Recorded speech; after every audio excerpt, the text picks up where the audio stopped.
যে সঠিকভাবে রাজ্যের মানুষকে সেবা করা এবং উন্নয়ন করা। সাধারণ আমাদের ত্রিপুরা একটা ছোট্ট রাজ্য, উদয়পুর মাতারবাড়ির মন্দির। এই মাতারবাড়ির মন্দির, আমাদের ত্রিপুরা সঙ্গে মাতারবাড়ির মন্দিরটা বিগত দিনের অবস্থা কেমন ছিল আজকে যদি আমরা তুলনা করি, ভারতের প্রধানমন্ত্রী, মাননীয় প্রধানমন্ত্রী, জনকল্যাণ প্রধানমন্ত্রী থেকে শুরু করে সমস্ত আমাদের যত কেন্দ্র সরকারের সমস্ত মন্ত্রীরা আজকে আমাদের উদয়পুর মাতারবাড়ি মন্দিরে এসে আমাদের রাজ্যের কালচার এবং রাজ্যের পরিবেশ এবং রাজ্যের আমাদের শিক্ষার যে অবস্থা সেগুলিকে ধরে রাখছে। তাই শুধু নয়, এই আমাদের সরকার দ্বিতীয়বার সরকার গঠনের পরে আমাদের রাজ্যে আগরতলাতে এবং সিপাহীজলা ডিস্ট্রিক্টে আমরা দেখি G20 প্রোগ্রাম সম্মেলন করছে রাজ্যের মধ্যে। G20 সম্মেলন প্রোগ্রামে আমরা দেখি প্রায় সমস্ত অন্যান্য কান্ট্রি থেকে আগত প্রায় 19টা কান্ট্রি থেকে আমাদের ত্রিপুরাতে এসে আমাদের এই ত্রিপুরা ত্রিপুরার মধ্যে এসে আমাদের ত্রিপুরার কালচার এবং আমাদের ত্রিপুরার সংস্কৃতি এবং আমাদের ত্রিপুরার যে শিক্ষা সেটাকে তুলে ধরেছে। এবং সেটা আমি বলবো যে আমাদের বিশ্বকবি রবীন্দ্রনাথ ঠাকুরের জন্য আজকে এই ত্রিপুরা আজকে এই পজিশনে আমরা করতে পেরেছি। ওনার অবদানে আজকে আমাদের এই ত্রিপুরা, শুধু একটা ত্রিপুরা, আজকে সমস্ত ভারতবর্ষের আমাদের এই ছোট্ট একটা রাজ্যটাকে সম্মান দিচ্ছে, সহযোগিতা দিচ্ছে এবং নজর রাখছে। তাই আমি সেটাই বলবো, বিশ্বকবি রবীন্দ্রনাথ ঠাকুরের যে আদর্শ, যে নীতি, যে ওনার যে সারা বিশ্বের মধ্যে মানুষের কাছে যে তুলে ধরেছে, নিজের যে গুণ কথা আছে, ওনার মাধ্যমে আজকে আমি সেটাই বলবো, সমস্ত জাতির মধ্যে, সমস্ত ধর্মের মধ্যে, সমস্ত সোসাইটির মধ্যে, সমাজের মধ্যে ওনার বক্তব্য না যে আমাদের রবীন্দ্রনাথ ঠাকুরের মতো আমাদের মানসিকতা, বিশ্বকবি রবীন্দ্রনাথ ঠাকুরের মতো আমাদের মধ্যে, এই সমাজের মধ্যে, এলাকার মধ্যে আপনার নিজেকে তৈরি করা।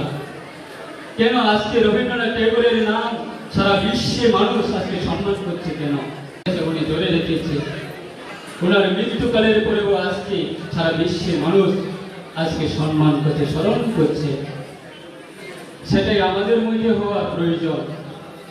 আমরা বিশ্বকবি রবীন্দ্রনাথ ঠাকুরের মতো যদিও না হতে পারি, আমরা নিজেদের মধ্যে, সমাজের মধ্যে একটা যাতে স্মরণ করতে, মানুষ যাতে আমাদেরকে স্মরণ করে, সমাজের জন্য আমরা ভালো কাজ করি, সমাজকে আমরা সাহায্য করব উন্নয়নের দিকে, শিক্ষার দিকে এবং শান্তির দিকে। তাদিকে আমাদের সকলের কর্তব্য। আজকে আমি নিজেকে গর্ব বলে মনে করি আমাদের ধুলাইবাড়ি বাসীর জন্য, যে ধুলাইবাড়ি বাসী আজকে শিক্ষা দিকে যদি আমরা নজর রাখি, ধুলাইবাড়ি বাসী আজকে আমাদের দক্ষিণ ত্রিপুরা জেলার মধ্যে একটা অন্যতম একটা আমাদের ভালো সম্মান এবং ভালো পজিশন আছে শিক্ষা দিকে। তাই আগামী দিনে আমি সেটাই আশা করব যে আমাদের সম্মানটাকে যারা আজকে সমাজের মধ্যে সমাজ বিরোধী হিসেবে যারা কিছু সংখ্যক যারা আছে, তাদেরকে কিভাবে আমরা সমাজে ভালো কাজের মধ্যে জড়িত করতে পারি, সমাজ উন্নয়নের দিকে কিভাবে আমরা তাদেরকে জড়িত করতে পারি এবং সমাজ শিক্ষার দিকে তাদেরকে কিভাবে আমরা জড়িত করতে পারি তা দিকে আপনার সকলে নজর রাখুন এবং সহযোগিতা করুন। দেখো আমরাও একটি যে এই সমাজের জন্য আমরা এই পজিশনে আসবে সেটা আমরা কোনোদিনে কল্পনা করতে পারি না। কারণ আমাদের কষ্টের পরিশ্রমের ফলে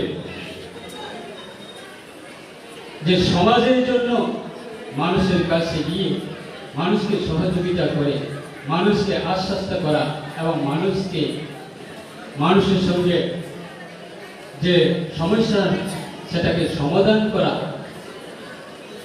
আমাদের প্রতিশ্রুতির মাধ্যমে মানুষ আমাদেরকে সাহায্য করছে। তাই আজকে দিনে বিশ্বকবি রবীন্দ্রনাথ ঠাকুর ওনার যে কন্ট্রিবিউশন সেটা অত্যন্ত ভারতবাসীর জন্য নয়, সারা পৃথিবীর মানুষের জন্য আজকে একটা গুরুত্বপূর্ণ একজন মহান ব্যক্তি হিসাবে পরিচিত হয়েছে। কিসের কারণে? সমাজের শিক্ষার কারণে, সমাজকে শিক্ষা দেওয়ার কারণে।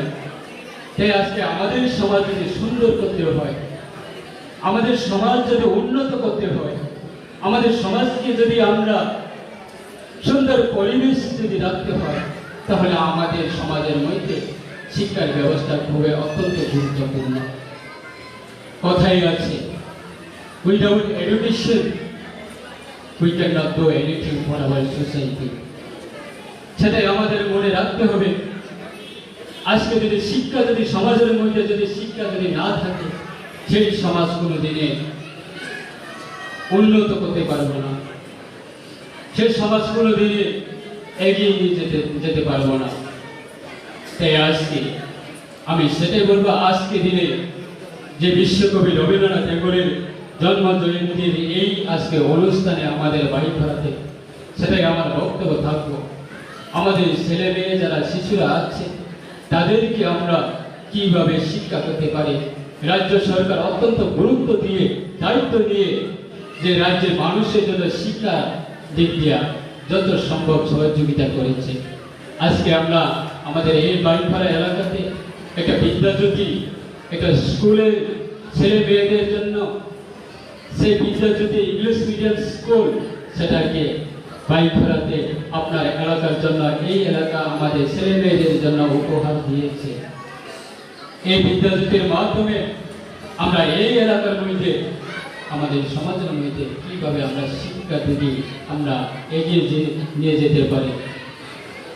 আমি সেটাই সকল আমাদের অভিভাবকরা যারা আছে, আমরা সবাই আমাদের ছেলে মেয়েকে কিভাবে আমরা শিক্ষা দিতে, ভালো শিক্ষা নিয়ে আগামী দিনে তাদের যে ভবিষ্যৎ আছে সেটাকে কিভাবে আমরা উজ্জ্বল করতে পারি, তাদেরকে আমরা অবশ্যই দায়িত্ব নিয়ে সকল অভিভাবকের কাছে আমার অনুরোধ রাখবো। দেখো, যে এলাকাতে শিক্ষার হার বেশি ওই এলাকা উন্নয়ন অবশ্যই হবে। যে এলাকাতে শিক্ষার দিকে যদি বেশি হার থাকে, সেই এলাকার শান্তি পরিবেশ থাকে। যে এলাকাতে যদি শিক্ষার ব্যবস্থা আছে, সেই এলাকা অবশ্যই উন্নয়নে আলো পৌঁছে যাবে, কেউ রুকিয়ে রাখতে পারবে না। আজকে সেই রকম ভাবে আমাদের সমস্ত ভারতবর্ষী, আজকে বিশেষ করে আমাদের মাননীয় জনকল্যাণ এবং এই ভারতে আমাদের মাননীয় প্রধানমন্ত্রী উনি যে দায়িত্ব নিয়ে কাজ করছে ভারতবাসীর জন্য, আমাদের সেটাই আমরা কিভাবে আগামী দিনে কাজে লাগাতে পারি, সেটাই আমরা সকল সহযোগিতার মাধ্যমে আমরা এগিয়ে যাব। এবং আজকে এই দিনে আমার কয়েকটি কথা বলে আমি এখানে শেষ করছি।